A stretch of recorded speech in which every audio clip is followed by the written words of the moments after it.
अस्सलाम वालेकुम and hello everyone. I hope कि आप सब ठीक होंगे। अभी सुबह के 9:30 हो रहे हैं और मैं यूजली नमाज़ पढ़ने के बाद और थोड़ी देर जो भी मैंने कुरान या तस्बीह पढ़नी होती है उसके बाद मैं सो जाती हूँ और फिर बाकी सारे काम मैं उठ के करती हूँ। फिर मैंने अपना और अपने हस्बैंड के लिए ब्रेकफास्ट बनाया। हमारे लिए हम यूजली यही बॉयल्ड एग और चाय ही लेते हैं नाश्ते में। कभी हो मूड हो तो हम चेंज भी कर लेते हैं, लेकिन ज़्यादातर यही रखते हैं। तो यहाँ मैंने सोचा कि क्यों ना मैं पहले डिफ्यूज़र ऑन कर दूँ, क्योंकि यहाँ पे सर्दियाँ हैं और आप विंडो भी नहीं खोल सकते हो क्योंकि बहुत ठंड है।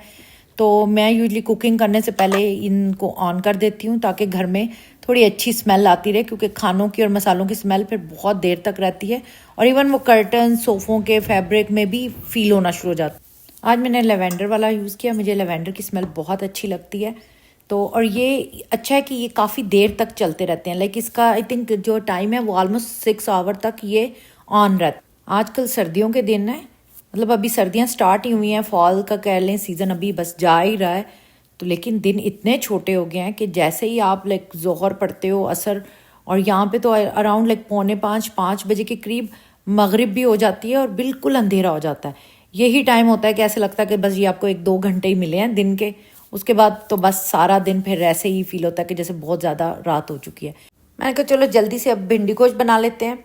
मैंने ये सारी चीज़ें रेडी कर ली और पहले मैंने सोचा कि सिर्फ मसाला ही बना के चली जाऊंगी, लेकिन फिर मेरे हस्बैंड ने उनकी कोई मीटिंग थी जो कि स्टार्ट हुई, तो मैंने कहा चलो आप अपनी मीटिंग अटेंड करो, इतनी देर में मैं ये बना लेती हूँ। अच्छा, यहाँ पे मैंने गोश्त के अंदर अदरक, लहसुन, टमाटर, सब्ज़ मिर्चें, प्याज और नमक, हल्दी और ये लाल मिर्च डाल के, और इसमें अब थोड़ा सा पानी डालूंगी और इसको अच्छी तरह मिक्स कर लेंगे। और इसके बाद कुकर बंद करूंगी। लाइक 5 से 6 मिनट तो बहुत, मतलब इस अच्छी तरह गल जाता है ये, क्योंकि गोट मैं जो लेती हूँ वो काफ़ी लाइक छोटी गोट होती है, लाइक 25-26 पाउंड की। तो उससे ये होता है कि गोश्त में स्मेल भी नहीं आती और गोश्त अच्छी तरह गल भी जाता है। और टमाटर के छिलके निकाल के इसको मैंने इसमें डाला ज़ीरा और धनिया पाउडर, और इसको थोड़ा सा पानी खुश्क होगा तो फिर मैं इसके बाद इसमें ऑयल डालूंगी। और दूसरी साइड पे मैंने पैन लिया है, इसमें मैं ऑयल डाल के और 1 छोटी चम्मच ज़ीरे की डालूंगी। और इसके बाद जो मैंने भिंडी धोई थी उसको मैंने अच्छी तरह से ड्राई किया और उसको स्मॉल पीसेस में काट लिया और वो मैं इस पैन में डाल दूंगी। मैं भिंडी को ज़्यादा फ्राई नहीं करती। कई लोग बहुत ज़्यादा ऑयल में फ्राई करते हैं, हर एक का अपना टेस्ट होता है अपना, क्योंकि मेरे घर वाले भी इसी तरह पसंद करते हैं और मुझे खुद भी अच्छी लगती है कि इसका थोड़ा कलर नज़र आना चाहिए।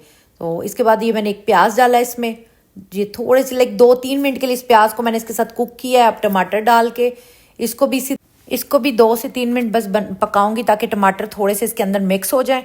और बस इसमें फिर जो मैंने मसाले डालने हैं उसमें ये लाल मिर्च है, थोड़ा सा मैंने ज़ीरा भी डाला था जो कि मैं दिखाना भूल गई, और इसमें ये हल्दी थोड़ी सी, बिल्कुल हल्दी भी बिल्कुल हल्की सी, जैसे उसके ऊपर।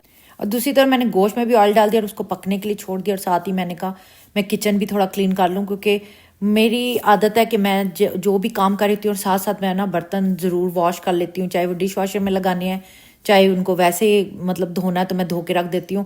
क्योंकि अगर आप साथ में बर्तन बहुत ज़्यादा जब इकट्ठे कर लेते हो ना तो फिर वो किचन भी मैस लगता है और काम करने को भी दिल नहीं करता। और मुझे वैसे भी बाहर जाना था तो मैंने कहा कि चलो साथ साथ मेरा किचन साफ़ रहे, ताकि मैं वापस आऊँ तो किचन भी साफ़ सुथरा होना चाहिए। तो बस यहीं पे मैंने सारे जो बर्तन डिश वॉशर में लगाने थे लगा दिए, जो धो के रखने थे उनको ड्राई होने के लिए रख दिया। और इधर देखिए गोश्त भी अच्छी तरह भुन चुका है और अब मैं सारा ये भिंडी का जो मसाला बनाया था मैं सारा इसके अंदर डाल दूंगी और इसको 5 मिनट के लिए मैं दम पे रख दूंगी। कुकर बंद नहीं करूंगी, बस कुकर का ढक्कन ऊपर दे दूंगी और गरम मसाला भी डाल दूंगी। चलें जी, खाना तो हो गया रेडी। अब कम से कम ये परेशानी नहीं होगी कि आके कुछ बनाना है। हालांकि मुझे आके अभी बनाना है, मैंने मेथी भी लाई थी उस दिन जब मैंने ग्रॉसरी की है, तो मैंने कहा चलो मेथी आलू भी बना लेंगे साथ में, लेकिन अभी टाइम नहीं मिला। तो मैंने कहा पहले बाहर के काम करके आएँ और फिर आके करेंगे। अभी मुझे जाना है एक्चुअली मेसेस, वहाँ से कुछ चीज़ें ख़रीदनी है क्योंकि मेरी बेटी ने बनानी है गिफ्ट बकेट। वो कह रही थी कि आप लेके आएँ और फिर मैं ताकि वो शुरू करूँ और उसको डन करूँ। मैं कहा चलो ठीक है। तो बस ये निकली हूँ, अब मेसेस पहुँचे हैं और यहाँ से अब मैं देख रही हूँ कि क्या लूँ। ये मुझे यहाँ पे जो हुडीज़ हैं ये मुझे बड़ी अच्छी लग रही थी और विंटर भी है तो सबसे मैंने कहा यही अच्छा लग रहा है अभी तक। तो ये अब यहाँ से देखते हैं क्या लेते हैं हम लोग। शुक्र है मेसिस का काम तो ख़त्म हुआ और इसके बाद फिर मैं आ गई थी हॉबी लॉबी, क्योंकि यहाँ से भी मुझे 1-2 कोई ज़्यादा बड़ी चीज़ें नहीं, बिल्कुल ही छोटी सी 1-2 चीज़ें लेनी थी। लेकिन यहाँ पे जब भी आओ ना, इन्होंने डिफरेंट डिफरेंट चीज़ों पे सेल लगाई होती है, बड़ा अच्छा लगता है देख के। और सोच रही थी कि ये बाय कर लूँ, फिर मैंने कहा तो अभी टाइम नहीं है, चलो इंशाल्लाह आऊँगी, आराम से देखूँगी सब कुछ। और इन्होंने फॉल की भी बहुत अच्छी सेल लगाई। एक्चुअली मैं ये लेने आई थी, जो इतने स्टोर पर मैं फिरती रही हूँ सिर्फ वो दिल की खुशी के लिए। मुझे ये चाहिए था क्योंकि मेरी बेटी ने अमेज़ॉन से कप ऑर्डर किए थे, कस्टम मेड कप जिन पे नाम और वो मुबारक वगैरह लिखा होता है, तो उसने उसके अंदर लगा के चॉकलेट्स लगानी थी। और ये मैं देख रही थी कि देखे प्लांटर्स कितने अच्छे लगे हुए हैं, सेल पे लगे हुए थे। फिर मैंने कहा अभी नहीं, बाद में आराम से आऊँगी और उनको देख के। लेकिन ये होता है कि एवरी टाइम एवरी वीक ये लोग सेल चेंज करते रहते हैं, तो मे बी नेक्स्ट टाइम आऊँगी तो सेल कुछ और चीज़ों पे होगी। एक प्लांटर तो मैं लेके फिरती भी रही हूँ पूरे स्टोर में, फिर एंड पे मैंने रख दिया। मैंने कहा अभी नहीं, आराम से देखूंगी। और ये मुझे कैंडल होल्डर बहुत अच्छे लग रहे थे, और इनमें 2 साइज़ थे, एक छोटा था और एक बड़ा था। पहले तो मैंने सोचा कि इनको ले जाती हूँ किसी फ्लोर के कॉर्नर में रखूँगी, बहुत अच्छे लगेंगे। और प्राइस भी बहुत अच्छे थे, आई थिंक एक $10 का था और एक $11 का था। उसके बाद मेरी नज़र पड़ी इस पर, मुझे और अच्छा ये वाला लगा। मैंने कहा ये ज़्यादा अच्छा लग रहा है, क्योंकि मुझे एंट्रेंस में रखना था। वहाँ पे अभी मेरी चीज़ें थोड़ी वाइट हैं, अभी मैंने उसको भी सेटअप करना है, मेरा भी कोई ख़ास वो भी सेट नहीं है, लेकिन मैंने फिर ये वाला बाय किया है। और यहाँ पे मैं देख रही थी कि फॉल की इतनी चीज़ें आई हुई हैं। और जब ये मैं वीडियो वॉइस ओवर कर रही थी, उस वक्त उससे एक दिन पहले मैं अपनी बहन के साथ दोबारा गई हूँ, और यकीन माने ये सारी शेल्फें खाली थी, क्योंकि हमें उसकी थीम के लिए, थैंक्स गिविंग की थीम के लिए चाहिए थी, लेकिन कुछ भी नहीं मिला। और ये मैं घर आके मैंने फ़ौरन पहले इसको यहाँ रखा, मैंने इवन प्राइस भी नहीं उतारे। तो ये मुझे मिला था $18 का, तो मुझे तो काफ़ी अच्छा लगा। और फिर ये मैंने आपको जब जाते वक्त बताया था कि मुझे मेथी आलू बनाना है, तो ये मैंने पालक और धनिया और ये मेथी मैं वॉश करके रख के गई थी, और इसको अब मैं चॉप कर लूँगी, क्योंकि इसको मैंने अभी तक चॉप नहीं किया। और यहाँ पे टमाटर और प्याज भी रेडी थे। और मैं बिल्कुल सिंपल वे में बनाती हूँ, हर एक के बनाने का तरीका डिफरेंट है। यहाँ मैंने छोटे कुकर में थोड़ा सा ऑयल डाला, और उसमें 1 चम्मच ज़ीरा डाला, प्याज डाला। प्याज डाल के प्याज को थोड़ा सा अभी मैं कुक करूँगी, ताकि उसका थोड़ा कलर चेंज हो जाए। इसके बाद इसमें टमाटर ऐड कर देंगे, और टमाटर ऐड करने के बाद 1-2 मिनट बस इस तरह पका लें, ताकि टमाटर थोड़े से नरम हो जाएं। इसमें हल्दी डाल लें, लाल मिर्च की छोटी चम्मच, क्योंकि मेरी जो लाल मिर्च है ये वाली बहुत तेज़ है, तो इसलिए मैं छोटी हमेशा ये चम्मच डालती हूँ। और नमक भी डाला था मैंने, और 1 गिलास पानी डाल के कुकर को बंद किया 2 से 3 मिनट के लिए, ताकि ये जो टमाटर और प्याज इसका सारा ये मसाला नरम हो जाए, ताकि मैं इसको अच्छी तरह से भून लूँ। कुकर बंद करने के बाद मैंने कहा कि मैं आलू काट लूँ, क्योंकि वो तो मैं बिल्कुल ही भूल गई थी। अभी सिर्फ मैंने धनिया और पालक और मेथी को रेडी किया हुआ था, तो फिर मैंने छोटे छोटे आलू के पीसेस किए, इनको ठंडे पानी में रखा। कटे हुए आलू ठंडे पानी में रखने का ये फ़ायदा होता है कि इससे आलू काले नहीं होते। कुकर की भी स्टीम अच्छी तरह निकल चुकी थी, मैंने कहा चलो इसको भी ओपन करें। इसमें अभी थोड़ा सा पानी था, इस पानी को खुश्क करेंगे और इसको अच्छी तरह भूनूंगी। भूनने के बाद जब इसका अच्छा मसाला बन जाएगा, तो इसमें डालेंगे अब हम पालक और मेथी और धनिया। धनिया और पालक ऑलमोस्ट मैंने सेम क्वांटिटी में ही लिया था, मेथी थोड़ी सी मेरी ज़्यादा थी उसके हिसाब से।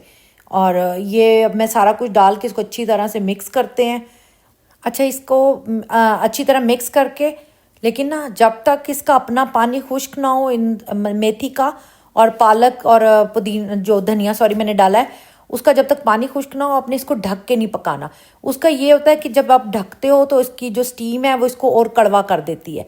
अगर आप इसी तरह ओपन रख के बनाओगे तो ये कभी भी कड़वी नहीं होगी और बहुत अच्छी बनेगी। मैं 1 चम्मच देसी घी सिर्फ थोड़ा टेस्ट अच्छा करने के लिए डाल रही हूँ, क्योंकि मुझे ना, वैसे मैं देसी घी में भी काफ़ी खाना बनाती हूँ, लेकिन आजकल थोड़ा बहुत कभी ऑयल डाल लेती हूँ, कभी देसी घी डाल लेती हूँ।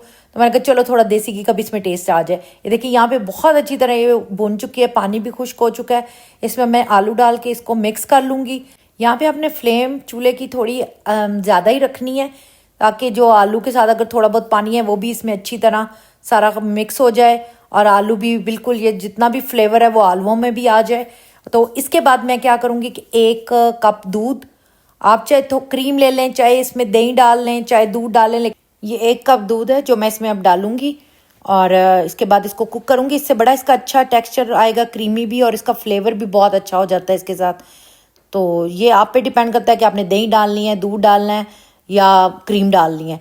जैसे कि पालक में भी अक्सर लोग ये तीनों चीज़ें जो है वो डाल लेते हैं। थोड़ा सा मैंने इसमें पानी ऐड किया है और इसको मैं ना पकने दूंगी। जैसे ये दूध खुश्क होगा तो फिर मैं आपको दिखाती हूँ कि, और माशाल्लाह से इतना इसमें बरकत हुई थी कि मैं जब बना रही थी तो मैंने अपने हस्बैंड को कहा ज़रा इसमें चम्मच हिला दें, तो कहते हैं तुमने तो पूरे एरिया को बोला हुआ कि मैं आपको मेथी भेज रही हूँ, तो ये तो इतनी सी है। लेकिन अल्लाह का शुक्र है इतनी बरकत हुई कि हम 3 घरों ने ये खाई और सबको बहुत अच्छी लगी। ये देखें यहाँ पे कितना अच्छा इसका टेक्सचर आया है। और इसमें बिल्कुल थोड़ा सा मैं अपना होममेड गरम मसाला डालूंगी, ज़्यादा नहीं, क्योंकि फिर वो गरम मसाले का ही ज़्यादा फ्लेवर आना शुरू हो जाता है। तो बस ये हम अब रेडी हो गई है, अब हम खाना खाएंगे। बस अब रोटी बनने का ही वेट था, क्योंकि मैंने रोटी मैटिक ऑन की थी तो उसका वेट कर रही थी कि बस रोटियां बने और हम खाना खाएं। आज तो मैं पूरा सब्जी डे मना रही हूँ। इसमें मैंने भिंडी गोश्त है और ये मेथी आलू है। तो ये डिनर टाइम हो गया हमारा, तो हमने कहा चलो अब डिनर करते हैं और उसके बाद फिर देखेंगे कि, क्योंकि कल मेरे बहुत काम है, घर के अंदर ही बहुत कुकिंग के काम है। तो बस मैंने कहा खाना खाएं और अल्लाह का शुक्र अदा करें और